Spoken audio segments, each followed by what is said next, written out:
আল্লাহ তাআলা কিয়ামতের কঠিন ময়দানে, যেদিন স্বামী স্ত্রীকে চিনবে না, স্ত্রী স্বামীকে দেখে পালিয়ে যাবে, বন্ধু বন্ধুরে চিনবে না, পীর সাহেব মুরিদরে চিনবে না, মুরিদ পীর সাহেবরে চিনবে না, দলের কর্মী তার নেতারে চিনবে না, নেতা তার কর্মীরে চিনবে না, বন্ধু বন্ধুরে দেখে পালাবে। এই কঠিন মুহূর্তে সূর্যটা মাথার কাছে চলে আসবে, জমিনটা তামার জমিন হবে, আজকের জমিনের মতো নয়। মানুষ ঘর্মাক্ত, ক্লান্ত, শ্রান্ত মাথার মগজগুলো কানের ছিদ্র আর নাকের ছিদ্র দিয়ে বেয়ে বেয়ে পড়বে। বিশ্বনবী ফরমান, ময়দানে 7 শ্রেণীর ব্যক্তিকে রব্বুল আলামিন তার আরশের নিচে ছায়া দিবেন। তার মধ্যে প্রথম শ্রেণীর ব্যক্তি হলো ইমামুন আদিল। ইমামুন আদিল, ন্যায়পরায়ণ শাসক, যে ইনসাফের সাথে বিচার করে, যে জাস্টিস সমাজে সার্ভ করে, যে সুশাসন নিশ্চিত করে, ওই ইমামুন আদিল। আদিল শব্দটা বুঝছেন না? ইন্নাল্লাহা ইয়া'মুরু বিল আদল, পাইছেন? আদিল। 7 শ্রেণীর ব্যক্তিকে আল্লাহ তাআলা সুশীতল আরশের নিচে ছায়া দিবেন, যেদিন তার দেয়া ছায়া ছাড়া কোনো ছায়া থাকবে না। এর প্রথম হচ্ছে ইমামুন আদিল, ন্যায়পরায়ণ শাসক। চিল্লায় বলেন সুবহানাল্লাহ। আবার বিশ্বনবী বললেন, ইন্নাল মুকসিতিনা ইনদাল্লাহি আলা মানাবিরা মিন নূর আন ইয়ামিনির রহমান। কিয়ামতের দিন যারা ন্যায়পরায়ণ হিসেবে আল্লাহর সামনে দাঁড়াবে, কিয়ামতের দিন রব্বুল আলামিন তার আরশের ডান দিকে ওই ন্যায়পরায়ণ লোকদের জন্য আরশের ডান দিকে একটা নূরের মিম্বারে তাদেরকে বসার সুযোগ করে দিবে। আল্লাহর আরশের ডান দিকে ন্যায়পরায়ণ লোকদের জন্য আল্লাহ তাআলা নূরের মিম্বার বানাবে। 4টে কেন কথা মনে করেছেন? আল আদাল, জাস্টিস। ইন্নাল্লাহা ইয়া'মুরু বিল আদল। আল্লাহ তাআলা এই আদালতের নির্দেশনা দেয়, সুবিচার, সুশাসন। প্রিয় ভাইয়েরা, এটা আমরা বাংলাদেশে চাই কি চাই না? এই যে অরাজকতা, এই যে অন্যায়, এই যে জুলুম, এই যে ইনকনসিস্টেন্সি, সমাজের অসঙ্গতি, এর প্রধান কারণ জাস্টিস নাই, সুবিচার নাই, সুশাসন নাই। শেষবারের মতো আওয়াজ করে বলেন তো, আমরা বাংলাদেশে আদল চাই কি চাই না? তাহলে প্রথম নির্দেশনা শেষ। আল্লাহ তাআলা তোমাদেরকে আদলের আদেশ দেন।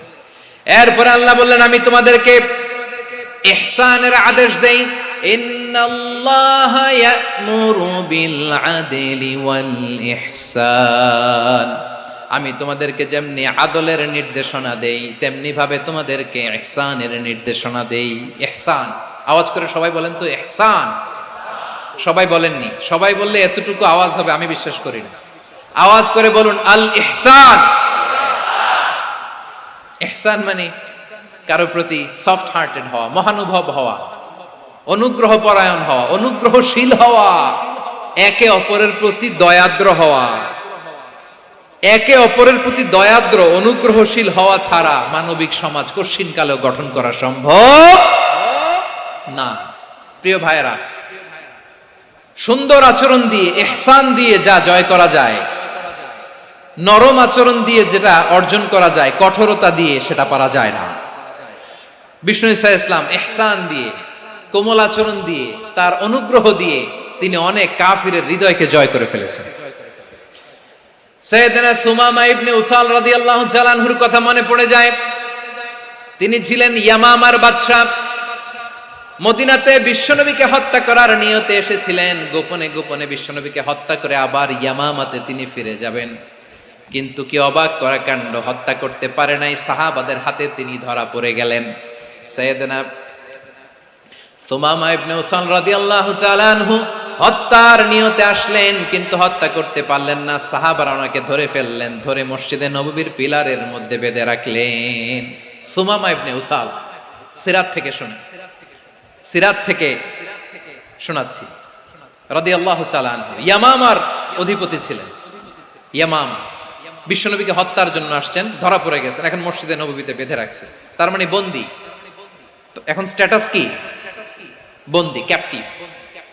তো বিষ্ণু ঈসা ইসলাম সাহাবাদেরকে বললেন, তার খোঁজ খবর নিও, সুমামা ইবনে উসালের খোঁজ খবর নিও। সাহাবারা বলেন, ইয়া রাসূলুল্লাহ, আপনাকে হত্যা করতে এসেছে, তার তো কঠিন ক্যাপিটাল পানিশমেন্ট হওয়া দরকার, কঠিন শাস্তি হওয়া দরকার। বিশ্বনবী বললেন, না, আমি যেটা জানি তোমরা সেটা জানো না। তোমরা সুমামার সাথে ভালো আচরণ করো, বিশ্বনবী সুমামার কাছে গেলেন। প্রথম দিন যে তিনি কালেমার দাওয়াত দিলেন, ইমানের দাওয়াত দিলেন, ইসলামের দাওয়াত দিলেন, রিসালাতের দাওয়াত দিলেন, আখিরাতের দাওয়াত দিলেন। পরের দিন যে বিশ্বনবী সালাতের দাওয়াত দিলেন, যাকাতের দাওয়াত দিলেন, ইসলাম কি, কিভাবে, কেমন করে পালন করতে হয় চমৎকার আর্টিকুলেট করতে শুরু করলেন। তন্ময় হয়ে সুমামা ইবনে উসাল রাদিয়াল্লাহু তাআলা আনহু বিশ্বনবীর কথাগুলো শুনতে আরম্ভ করলো। একদিন নয়, 2 দিন নয়, টানা 3 দিন বিশ্বনবী সুমামার কাছে ইসলামকে প্রেজেন্ট করেছেন, উপস্থাপন করেছেন। আওয়াজ করে বলেন, কয় দিন? 3 দিন। 3 দিন মসজিদে নববীতে বাধা। আর সাহাবীদেরকে বললেন, তার খোঁজ খবর নিও, তোমরা যে রুটি বানাও এর মধ্যে সবচেয়ে ভালো আটার রুটিটা তারে দিও, সবচেয়ে রিফাইন্ড খেজুর, যেটা পিওর খেজুর, এটা তারে দিও। আর বিশ্বনবী নিজের উট থেকে দুধ দহন করে ওনার বাড়ির এক কর্মচারীকে বলেছেন, দুধ দহন করে সুমামার জন্য নিয়ে যেও। সুবহানাল্লাহ পড়বেন না? সবাই তো অবাক, ইয়ামামা থেকে আসছে নবীকে হত্যা করতে, বিশ্বনবী দেখে তারে জামাই আদর করে, তাকে মজার মজার খাবার দিও, দুধ দিও, আদর আপ্যায়ন করো। একদিন নয়, 2 দিন নয়, টানা 3 দিন বিশ্বনবী এভাবে সুমামার কাছে যেয়ে ইসলামকে প্রেজেন্ট করতে আরম্ভ করলেন, ইসলামকে উপস্থাপন করতে শুরু করলেন। আর তাকে চমৎকার এন্টারটেইনমেন্ট, আপ্যায়ন দিতে আরম্ভ করলেন। টানা 3 দিন যখন ইসলামের দ্য বিউটিজ অফ ইসলাম, ইসলামের সুমহান বাণী, সৌন্দর্য তার কাছে উপস্থাপন শেষ, তাকে আপ্যায়ন শেষ, বিশ্বনবী বললেন সাহাবাদেরকে, যাও এবার সুমামার হাতের পায়ের রশি দুটো খুলে দাও। সাহাবারা বললেন, ইয়া রাসূলুল্লাহ, কি বলেন আপনি? ও তো হত্যাকারী, সুযোগ পায় নাই, আপনারে মারতে পারে নাই, ছেড়ে দিলে আবার ও আপনার উপর তলোয়ার নিয়ে ঝাঁপিয়ে পড়বে। নবী, এই সিদ্ধান্ত আপনি নিতে যাবেন না।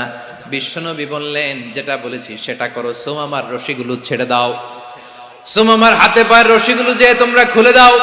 সাহাবারা তর্ক জুড়ে দিলেন, লা ইয়া রাসূলুল্লাহ, এমনটা করবেন না, তো ভয়ঙ্কর ভয়ঙ্কর খুনি, কি জানি কি হয়ে যায়। বিশ্বনবী বললেন, না, তার হাতে পায়ের রশিগুলো খুলে দাও। সাহাবারা বিশ্বনবীর কথা মতো তার হাতে পায়ের রশিগুলো খুলে দিল। সুমামা মুহূর্তের মধ্যে মসজিদে নববী থেকে বের হয়ে ইয়ামামায় ফিরে না যে মসজিদে নববীর পাশে একটা খেজুর বাগান ছিল, সেখানে চলে গেলেন। সেখানে একটা ছোট্ট কুয়া ছিল, কুয়ার পানি দিয়ে তিনি গোসল করলেন। সুবহানাল্লাহ পড়েন। কুয়ার পানি দিয়ে গোসল করে মসজিদে নববীর সামনে এসে বিশ্বনবী এবং সাহাবাদের সামনে দাঁড়িয়ে সাব্বাবা উঁচু করে বললেন, আশহাদু আল্লা ইলাহা ইল্লাল্লাহ ওয়া আশহাদু আন্না মুহাম্মাদান আবদুহু ওয়া রাসূলুহু। আল্লাহু আকবার। আমি সাক্ষ্য দিচ্ছি আল্লাহ ছাড়া কোনো ইলাহ নাই, আর মুহাম্মদ আল্লাহ তাআলার প্রেরিত বান্দা এবং রাসূল। প্রিয় ভাইয়েরা, ইহসান দিয়ে যা জয় করা যায়, কঠোরতা দিয়ে সেটা কঠিনকালেও জয় করা যায় না। আওয়াজ করে বলেন ঠিক কি না? এবার সুমামা দাঁড়িয়ে বলে, ওগো নবী, আমি তো কালিমা পড়ে মুসলমান হয়ে গেলাম, এবার শোনেন, এই মুহূর্তের আগে আপনার চেহারার চাইতে নিকৃষ্ট কোনো চেহারা আমার কাছে ছিল না, কিন্তু শাহাদা পাঠ করার পরে আপনার চেহারার চাইতে উত্তম শ্রেষ্ঠ কোনো চেহারা আমার কাছে আর নাই।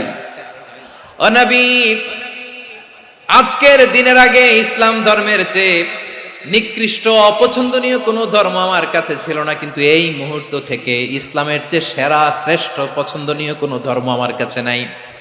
নবী গো, আজকের দিনের আগে মদিনার চাইতে অপছন্দনীয় নিকৃষ্ট কোনো শহর আমার কাছে ছিল না, কিন্তু এই মুহূর্তের পর থেকে মদিনার চাইতে কোনো শ্রেষ্ঠ শহর আমার জানা নাই। সে ছিল গমের বড় ডিলার, গম বেচত। কি বেচত? তার গম কিনে মক্কার লোকেরা রুটি খাইতো। সে ঘোষণা দিল, আজকে থেকে মক্কাবাসীদের জন্য সব গম আমি হারাম করে দিলাম, মক্কাবাসী এখন না খেয়ে মরে। সুবহানাল্লাহ পড়বেন না? মক্কাবাসী বিশ্বনবীর কাছে আসলেন, এসে বললেন, মুহাম্মদ, আমরা তো তোমার ভাই, তোমার চাচা, তোমার ভাতিজা, তোমার আত্মীয়, তুমি সুমামারে বলো সে যেন আবার গমের সাপ্লাই মক্কার জন্য অনুমতি দিয়ে দেয়। বিশ্বনবীর অনুমতি ক্রমে সুমামা আবার মক্কাতে গম পাঠাতে শুরু করলো। পড়েন সুবহানাল্লাহ। ইহসান, ইহসান দিয়ে আপনি যেটা জয় করতে পারবেন, you can win the heart of your enemies. ইহসান দিয়ে আপনি আপনার শত্রুর হৃদয়কে জয় করতে পারবেন। আওয়াজ করে বলেন ঠিক কি না? এজন্য আল্লাহ বললেন, ওয়া আনফিকু ফি সাবিলিল্লাহি ওয়ালা তুলকু বিআইদিকুম ইলাত তাহলুকা ওয়া আহসিনু ইন্নাল্লাহা ইউহিব্বুল মুহসিনিন। তোমরা আল্লাহর রাস্তায় দান করবে আর নিজেরা নিজেদেরকে ধ্বংসের হাতে ঠেলে দিও না। তোমরা একে অপরের প্রতি ইহসান করবে, কারণ ইহসানকারীদেরকে আল্লাহ বড্ড ভালোবাসেন। সুবহানাল্লাহ পড়েন। আবার সূরা রহমানে আল্লাহ বললেন, হাল জাযাউল ইহসানি ইল্লাল ইহসান ফাবিআইয়ি আলা, সবাই পড়েন, ফাবিআইয়ি আলাই রাব্বিকুমা তুকাযযিবান। ইহসানের প্রতিদান হিসেবে ইহসানি হয়। বিশ্বনবী সুমামার প্রতি যেমন ইহসান করেছেন, সুমামাও ঠিক তেমন ইহসান ফিরিয়ে দিয়েছে। ঠিক কিনা বলেন? তাহলে এক নম্বরে হচ্ছে আদ, ন্যায় বিচার। দুই নম্বরে সবাই বলে ইহসান, সদাচরণ। ইহসান দুই ধরনের প্রিয় ভাইরা, ইহসান ফিল ইবাদা, ইহসান ফিল মুআমালা।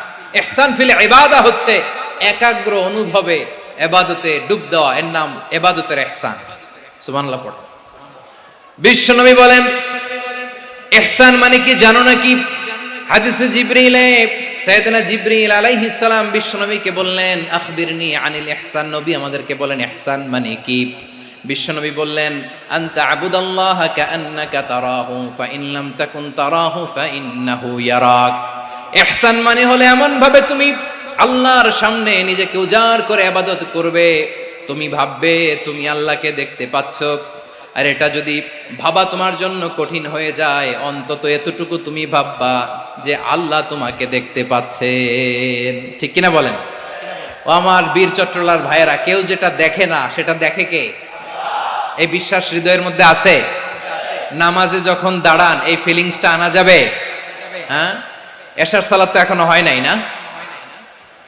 আলোচনা শেষে এশার সালাত এখানে অনুষ্ঠিত হবে, তাই না? আচ্ছা বলুন তো, আমরা এশার সালাত পর্যন্ত বেঁচে থাকবো এই গ্যারান্টি আছে কার কার? হাত তোলেন। কয়েকজন হাত তুলছে পেছনে, না বুঝে তুলে ফেলছে। এশা পর্যন্ত যে আমরা হায়াত পাবো কোনো গ্যারান্টি আছে? সবাই আওয়াজ করে বলেন, গ্যারান্টি আছে? গ্যারান্টি নাই। এই জন্য বিষ্ণু ইসলাম বলেছে এমন ভাবে নামাজে দাঁড়াও, ইবাদত করো, মনে করো হতে পারে এটাই আমার জীবনের শেষ নামাজ। পারফর্ম দ্য সালাহ as if this is your last and final prayer. এমন ভাবে সালাতে দাঁড়াও, ভাবো হতে পারে এটাই তোমার জীবনের শেষ নামাজ। এমন ভাবে নামাজে দাঁড়াও, ভাবো এটাই শেষ নামাজ। তাহলে নামাজে একাগ্রতা বাড়ায় দিবে কে? ফলে ইবাদতের ইহসান আমাদের অর্জিত হবে। আর মুআমালাতে ইহসান হলো, বিশ্বনবী বলেন, ইন্নাল্লাহা তাবারাকা ওয়া তাআলা কাতাবাল ইহসানা আলা কুল্লি শাই ফাইদা কাতালতুম ফাআহসিনুল কিতলা ওয়া ইযা যাবাহতুম ফাআহসিনুয যাবহা ওয়ালিয়ুহিদ্দা আহাদুকুম শাফরাতাহু ওয়ালিয়ুরিহ যাবিহাতাহু। ইহসান দুই ধরনের। আওয়াজ করে বলতে হবে, কয় ধরনের? সবাই বলুন আওয়াজ করে, কয় ধরনের? একটা হচ্ছে ইহসান ফিল ইবাদা, ইবাদতে ইহসান। ইবাদতে ইহসান কি? একাগ্র অনুভব দিয়ে ইবাদত করা, মন প্রাণ দিয়ে ইবাদত করা। আর মুআমালাতে ইহসান কি? সব কাজে, দৈনন্দিন কাজে, কর্মে, সামাজিক অ্যাক্টিভিটিতে কোমলতা প্রদর্শন করা, অনুগ্রহের সাথে সবকিছু করা। আল্লাহ তাআলা ইন্নাল্লাহা তাবারাকা ওয়া তাআলা কাতাবাল ইহসানা আলা কুল্লি শাই, তিনি সব কিছুর ব্যাপারে ইহসানকে আবশ্যক করেছেন। সবকিছু, মুমিনের সব কাজে ইহসানের পরশ থাকবে। ওয়া ইযা কাতালতুম ফাহসিনুল কিতলা, বিষ্ণুই বলেন তুমি যখন কাউকে হত্যা করো ইহসানের সাথে করো। সুবহানাল্লাহ পড়বেন না? যখন হত্যা করো তখনও ইহসানের সাথে। আচ্ছা হত্যা করবো আবার ইহসান আসবে করতে করে, তো মেরেই ফেলবো আমি। আল্লাহ, ও ভাই একজন খুন করেছে, খুনি, রাষ্ট্রীয় আইনে তার শাস্তি হয়েছে ডেথ পেনাল্টি, মৃত্যুদণ্ড। এখন মৃত্যুদণ্ড দেখে আপনি যেমনি মন চায় তেমনি মারবেন লোকটারে? ওর নাক কেটে ফেলতে পারবেন? ওর কান কাটতে পারবেন? ওর চোখ উপড়ে ফেলতে পারবেন আপনি? যেমন মন চায় তার অঙ্গহানি করা যাবে না। ইহসানের সাথে তাকে হত্যা করো। সুবহানাল্লাহ, this is Islam, this is the true essence of Islam. ওয়া ইযা যাবাহতুম ফাহসিনুয যাবহা, যখন জবাই করবে তখনও ইহসানের সাথে জবাই করো। করব জবাই, ওইখানেও নাকি ইহসান। আচ্ছা কুরবানির দিন আমরা পশুগুলোরে কি করি বলেন সবাই আওয়াজ করে? জবাই। জবাই মানে তো এটার মেরেই ফেলতেছি, একটু পরে তো টুকরো টুকরো করে গোশতগুলো খাবো, এটা তো খাবো, এটা তো মেরেই ফেলবে। বিষ্ণু বলে না, জবের মধ্যেও মুমিনের জবের ভেতরেও ইহসানের পরশ থাকা চাই। যখন জবাই করবে প্রাণীটাকে হাত পা টাইট করে বেঁধে নাও, ছুরিটাকে শার্পেন করে নাও, ধারালো করে নাও, যাতে অল্প সময়ে জবাইটা হয়ে যায়, প্রাণীটা যাতে কম কষ্ট পায়। সুবহানাল্লাহ পড়ে। দিস ইজ কল্ড ইহসান। ইহসান আল্লাহ তাআলা যেমনি আদলের আদেশ করেছেন, ন্যায় বিচার জাস্টিস এনশিওর করতে বলেছেন, সমাজে ইহসানের ব্যবহার, ইহসানের অনুশীলন তিনি করতে বলেছেন। এজন্য মুমিনের প্রতিটি কাজে, আমার চট্টগ্রামের ভাইয়েরা আমার দিকে তাকান, খেয়াল করে শুনুন, মুমিন জীবনের প্রতিটি কাজে ইহসানের পরশ থাকা চাই। আমরা যেন আমাদের পরিবারের প্রতি ইহসান করি, আমরা যেন আমাদের কর্মচারীদের প্রতি ইহসান করি, আমরা যেন আমাদের কলিগদের প্রতি ইহসান করি, আমরা যেন আমাদের ভাইদের প্রতি ইহসান করি। মুমিন জীবনের প্রতি কাজে ইহসানের পরশ থাকার দরকার আছে না নাই? কথা বুঝতে পেরেছেন? তাহলে আল্লাহ তাআলার তিনটা আদেশ ছিল, কয়টা গেল? ভুলে গেছে, ভুলে গেছে চট্টগ্রাম।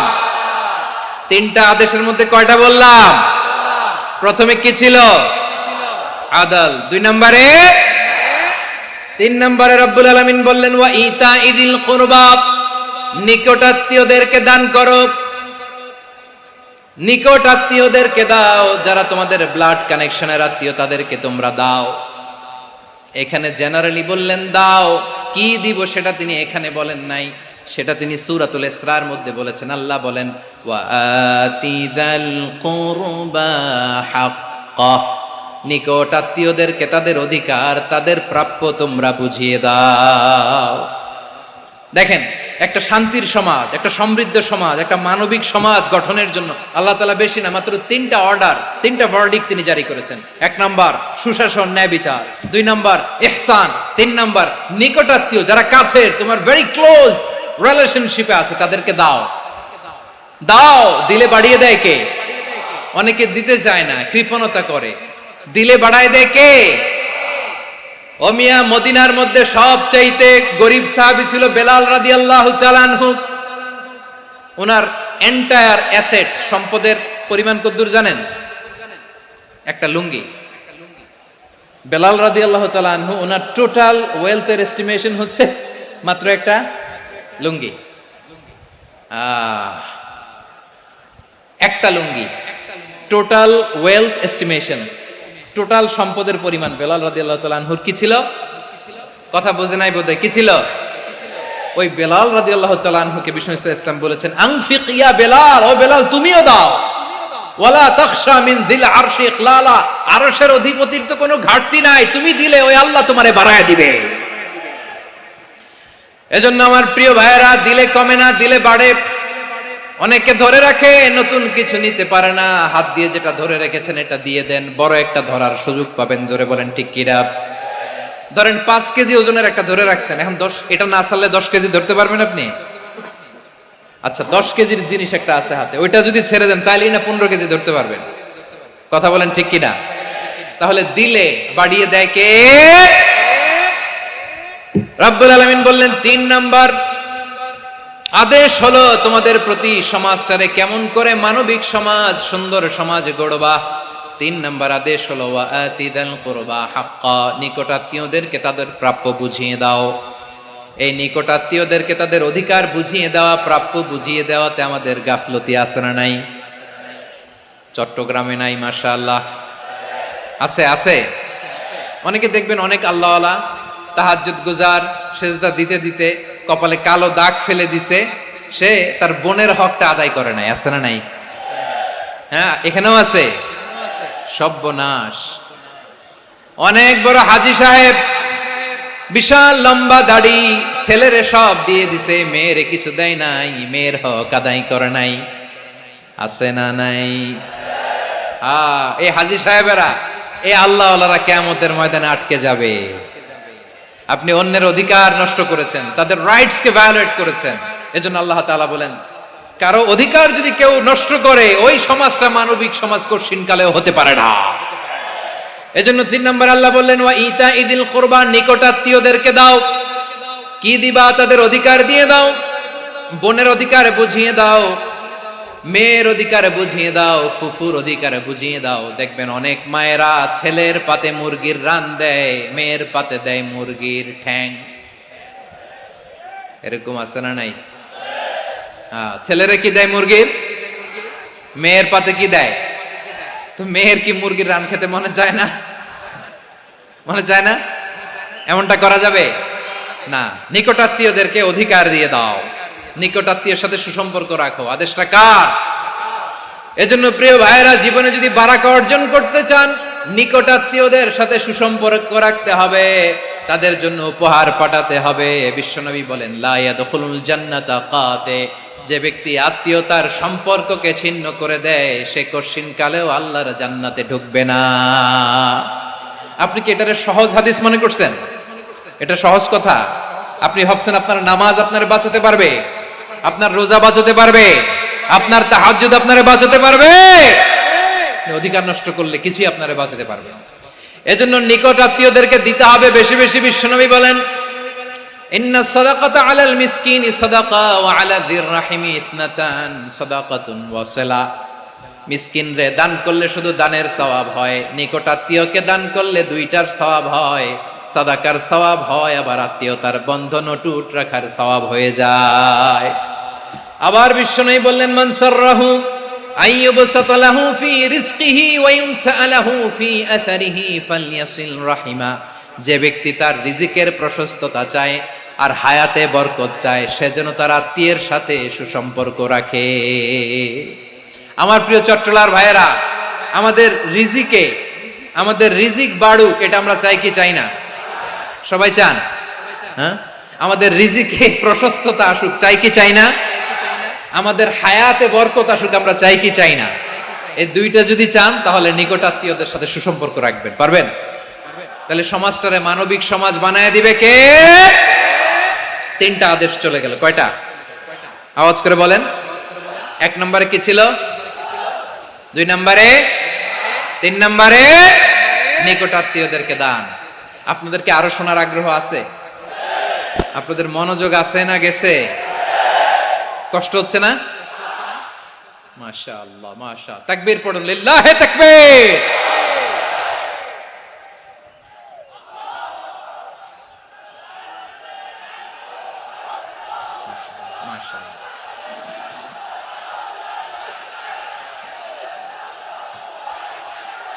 আমার প্রিয় ভাইয়েরা, আল্লাহ তাআলা তিনটা জিনিসের যেমনি আদেশ করেছেন, অনুরূপ ভাবে তিনটা বিষয় তিনি বারণ করেছেন, নিষেধ করেছেন। ওগুলোর কাছেও যাওয়া যাবে। শুনবেন। রাব্বুল আলামিন বলেন, ওয়ায়ানহা আনিল ফাহশাই ওয়াল মুনকারি ওয়াল বাগি। আমি যেমনি তিনটি বিষয়ে আদেশ করলাম, অনুরূপ ভাবে তিনটি বিষয়ে বারণ করলাম, নিষেধ করলাম। আমার এক নাম্বার নিষেধাজ্ঞা হলো অশ্লীলতার প্রতি। ফাহশা, ওয়ায়ানহা আনিল ফাহশা। আল্লাহ তাআলা অশ্লীলতাকে নিষেধ করেছেন। কোন জিনিসকে? সবাই বলুন, কোন জিনিসকে?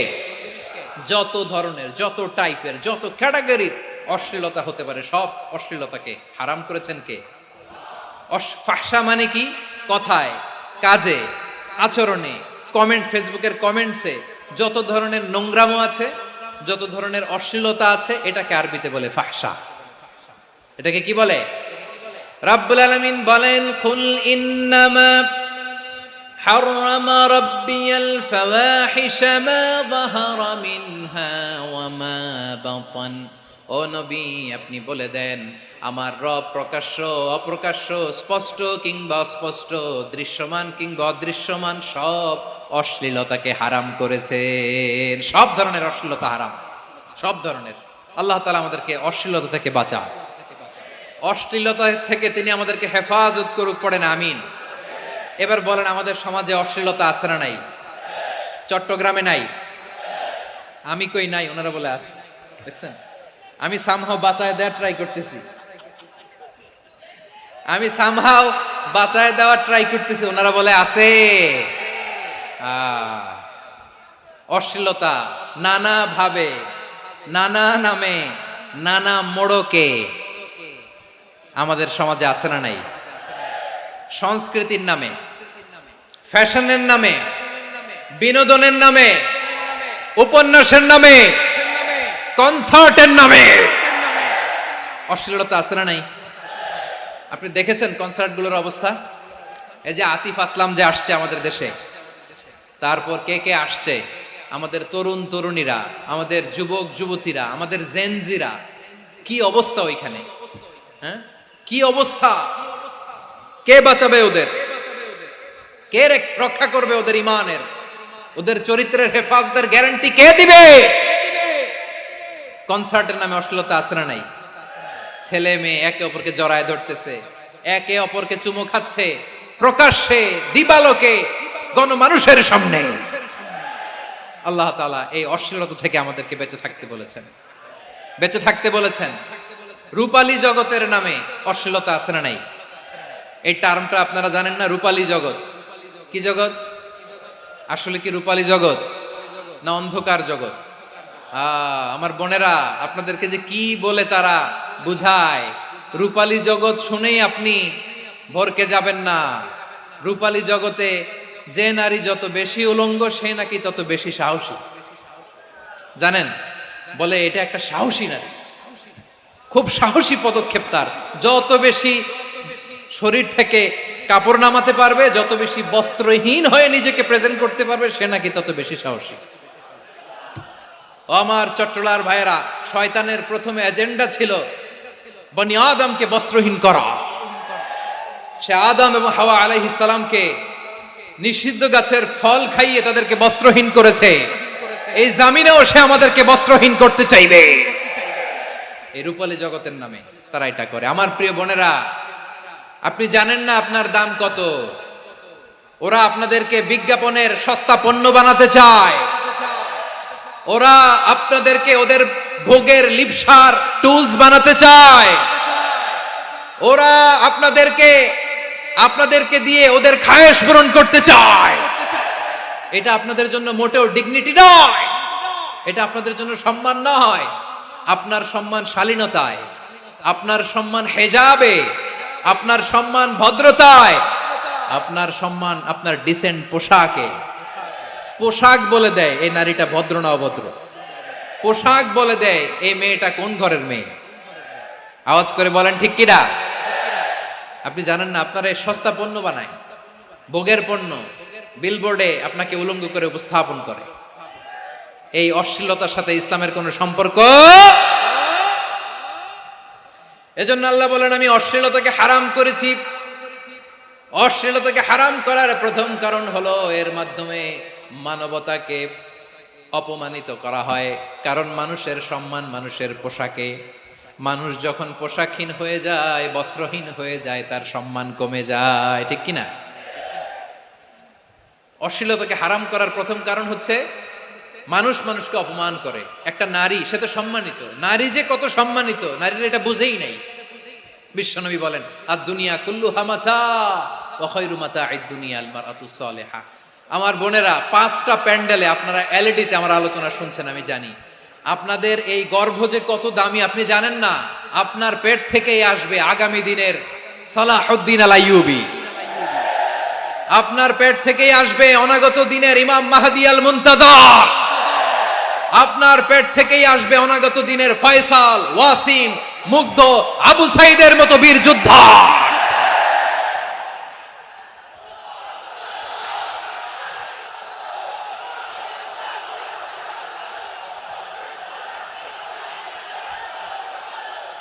আমার প্রিয় বোনেরা, আমার প্রিয় বোনেরা, বিশ্বনবীর কথার ওজন খেয়াল করেন। আর দুনিয়া কুল্লুহা মাতা ওয়া খায়রু মাতা'আদ দুনিয়াল মারআতুস সালিহা। দুনিয়ার সবকিছুই অ্যাসেট, এর মধ্যে সবচেয়ে দামি অ্যাসেট নেককার নারী। আপনার গর্ভ যে কত দামি আপনি জানেন না। নিজের সময়টাকে কাজে লাগান, কোরআন পড়েন, সুন্নাহ পড়েন। আপনার অনেক দায়িত্ব ঘরে। You are the MD of your family. একটা family it's a very big institution. পরিবার একটা অনেক বড় প্রতিষ্ঠান। and you are the MD of your institution. আপনি এই পরিবারের MD, managing director of your family. এখানে আপনার কত দায়িত্ব। আপনি ছেলে মেয়েদেরকে তারবিয়া করবেন, আপনি আপনার স্বামীর জন্য ঘরটার জান্নাতের নীর বানাবেন, আপনার জন্য জান্নাতের ডুপ্লেক্স বাড়ি ওইখানে তৈরি করে রাখবে কে? আপনি যে কত দামি আপনি জানেন না। নারীদেরকে আল্লাহ বানিয়েছেন উচ্চতর করে, নিম্নতর নয়। নারীদেরকে ছোট্ট জিনিস দিলে এটারে বড় করে দেয়। নারীদেরকে ভ্রূণ দিলে, শুক্রাণু দিলে নারী এটারে বাচ্চা বাচ্চা হিসেবে উপহার দেয়, ঠিক কিনা? বিয়ের মাধ্যমে স্বামী যখন তার শুক্রাণু তার স্ত্রীকে উপহার দেয়, স্ত্রী রিটার্নে কি উপহার দেয়? ফুল ফর্ম বেবি, মানব সন্তান। দেখছেন, আপনি দিলেন একটু, উনি দিছে বিশাল। আপনি যদি নারীকে বাজার এনে দেন, নারী এটাকে সুস্বাদু খাবারে রূপান্তর করে দেয়। আপনি তাকে একটা মুচকি হাসি দিয়ে দেন, সে তার কলিজা দিয়ে দেয়। কিন্তু যদি আপনি তার মনে কষ্ট দেন, সে আপনার জীবনকে জাহান্নাম বানায়া দেয়। খবর আছে, নারীর মন বুঝতে পারলে নেয়ামত, বুঝতে না পারলে কিয়ামত, ঠিক কিনা বলে? কত দামি আপনি জানেন না, জানেন না আপনি কত দামি, অনেক দামি আপনি। আপনাদেরকে যেন ভোগের সস্তা পণ্য বানাতে না পারে, আপনাদেরকে সচেতন থাকতে হবে, সজাগ থাকতে হবে, কনসার্ন থাকতে হবে।